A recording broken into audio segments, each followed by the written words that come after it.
Bonjour et bienvenue dans ce deuxième épisode. Aujourd'hui, on va parler de quelque chose que tout le monde connaît, mais que personne n'avoue vraiment. Le doute.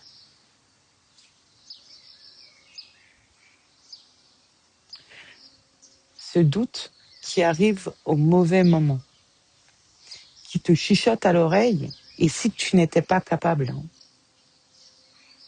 et si tu te trompais,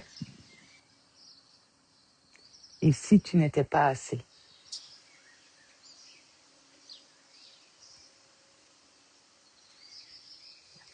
Ce doute qui peut raviver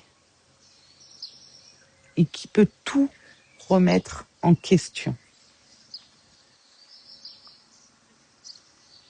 Aujourd'hui, on va l'affronter ensemble et surtout, on va apprendre à ne plus le laisser décider à notre place.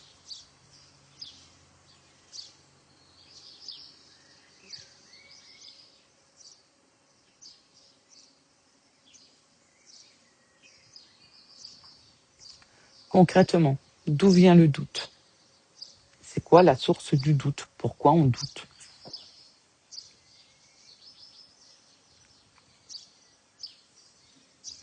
Sache déjà que le doute ne vient pas de nulle part. Il vient souvent de ce qu'on nous a dit ou de ce qu'on n'a pas dit.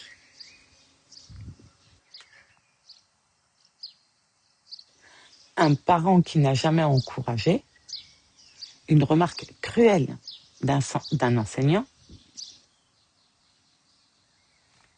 un échec qu'on a mal digéré.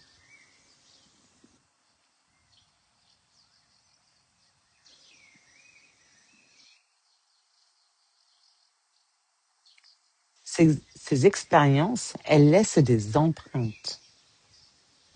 Et ces empreintes deviennent une voix intérieure. Une voix qui dit « tu n'es pas capable, tu vas échouer, tu n'es pas légitime ».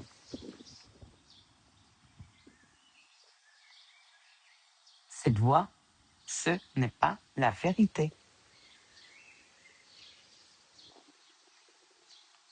C'est de la peur déguisée en raison. Les différents visages du doute. Il y a d'abord le doute de soi. Est-ce que je suis vraiment capable? Est-ce que je mérite ma place? Ce doute-là, il ronge l'estime. Il fait remettre en question chaque décision. Il est souvent lié à un manque de validation auprès des autres et qu'on n'a pas reçu durant notre enfance.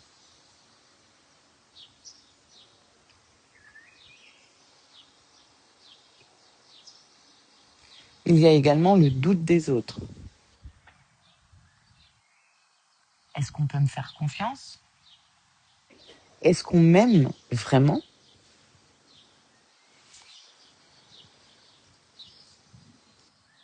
Ce doute-là, il empoisonne, clairement.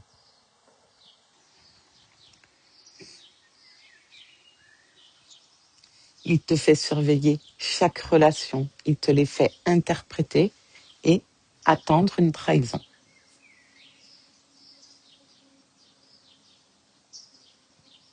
Et tu as le doute de l'avenir.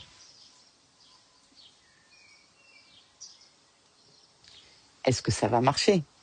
Est-ce que je vais m'en sortir?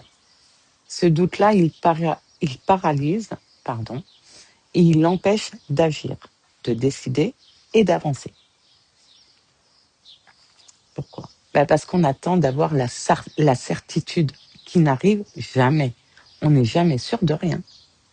Du coup, on attend.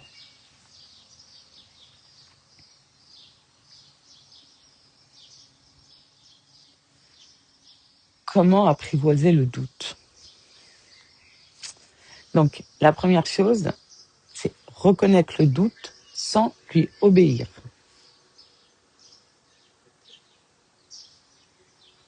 je remarque que je doute, c'est OK. Mais ce doute n'est pas une vérité.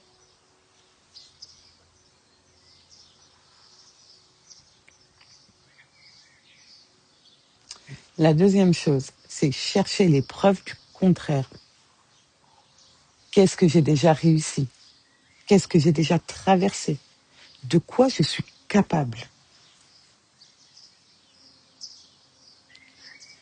Le doute oublie toujours tes réussites. Rappelle-les lui.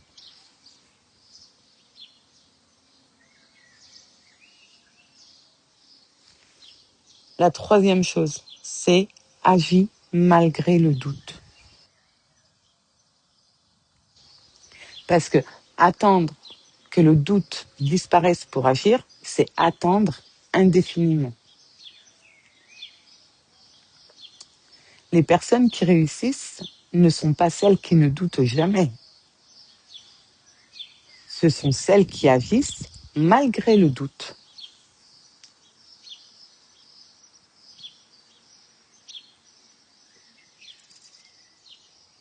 Quatrième chose, parle de tes doutes.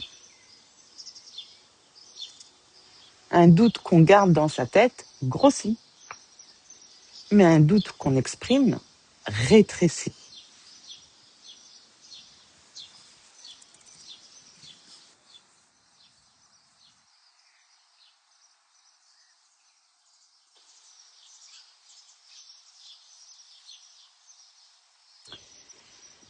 Pour conclure, le doute fait partie du chemin. Il n'y a personne qui avance sans douter parfois.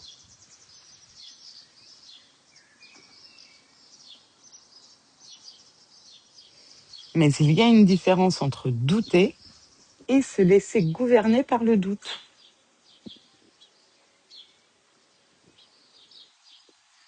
Comme toujours, je terminerai avec cette pensée.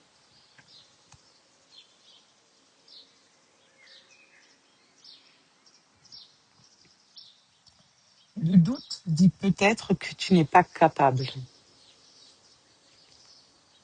L'action dit le contraire. Choisis l'action. Donc, s'il te plaît, partage cet épisode à quelqu'un qui doute trop de lui-même. Et si tu veux être accompagné pour retrouver confiance, je suis là. Quand j'ai sorti la trame, quand j'ai fait la trame de ce podcast, je n'avais pas d'exemple et je n'avais pas d'expérience personnelle concrète à vous exposer. Aujourd'hui, l'heure où je tourne ce podcast, j'en ai un. Hier, j'ai été contactée pour une opportunité professionnelle qui me terrorise. J'ai bien sûr accepté, mais à aujourd'hui, c'est beaucoup de questionnements, beaucoup de doutes. Et c'est exactement ça. Est-ce que je suis capable? Est-ce que j'aurai les épaules pour? Est-ce que je vais réussir? Est-ce que j'ai peur de réussir? Oui. Mais je me lance dans un nouveau challenge. Je sors de ma zone de confort concrètement et c'est avec le plus grand plaisir que je vais avancer, saisir cette opportunité que je demande depuis un certain temps. J'aurais aimé qu'on me l'amène différemment, mais elle est là. Donc malgré mes doutes, c'est parti et je vais devoir avancer avec beaucoup de questionnements dans ma tête, beaucoup de doutes, mais je ne resterai pas inactive. Donc, que ce soit au niveau professionnel, sentimental, personnel, le travail sur soi, les doutes sont là, ils existent et c'est normal. C'est à toi de faire le chemin de, malgré tes doutes, tenter, essayer. Tu réussis, c'est parfait. Tu échoues, ce n'est pas grave. Parce que tu auras essayé et tu seras sorti de ta zone de confort. Et là, pour moi, c'est le principal, de sortir de sa zone de confort pour pouvoir se prouver à soi-même qu'on peut le faire. Donc, J'aimerais te dire de prendre soin de toi, de prendre soin de ton cœur, parce que tu le mérites. Et je te dis à très bientôt.